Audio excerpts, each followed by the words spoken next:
The saying, dying is easy, comedy is hard, definitely doesn't apply to stand-up comedian Red Oliero.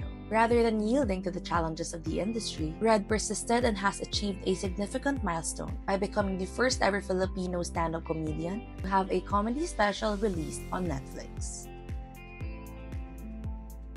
Matagal ko na siyang goal magkaroon ng Netflix special.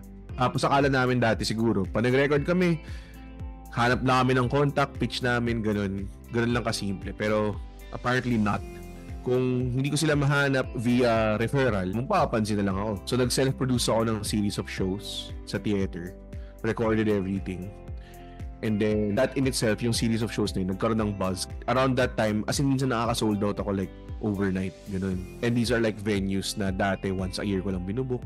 Mas primary purpose ko is to tell people that we have a growing and rising stand-up comedy scene here na maraming comedians na nakakatawa. Sana ang mangyari is maparod sila, matuwa sila sa akin, tas maghanap pa sila. Kung yung accolade na yun would mean na the people who would watch my stuff and ma-discover nila na may eksena pala rito, may stand-up comedy scene pala sa Pilipinas, and then they start watching more and supporting the scene more, then doon ako matutuwa. Sa mga marataba dyan, turuan ko kayo pumulot in public.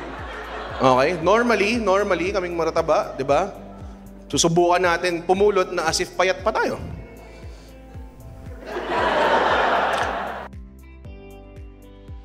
When you're speaking about yung mga people being touchy, people being oversensitive, mga ganyang klase, hindi mo talaga siya maiiwasan to a fault. May ma-offend pa rin eh. Parang hindi mo talaga alam kung saan sila ma-offend. So might as well just be yourself. Hindi ko na masyadong pinifilter yung sarili ko.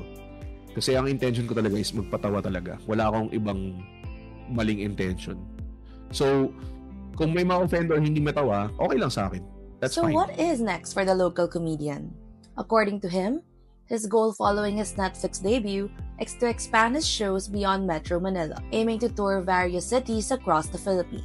For big dreamers out there just like Oliero, he offers this simple message. I hope you guys can pursue your passion, like allocate an hour a day. Bigyan nyo siya ng importansya, bigyan nyo siya ng panahon. Give yourself that shot. Just give it time to do it. And in doing it, you also discover kung gusto mo ba talaga siya or hindi, or gusto mo siya i-pursue, or anong level of pursuit ang gusto mong mangyari sa kanya. 'Di ba? You'll never know until you try.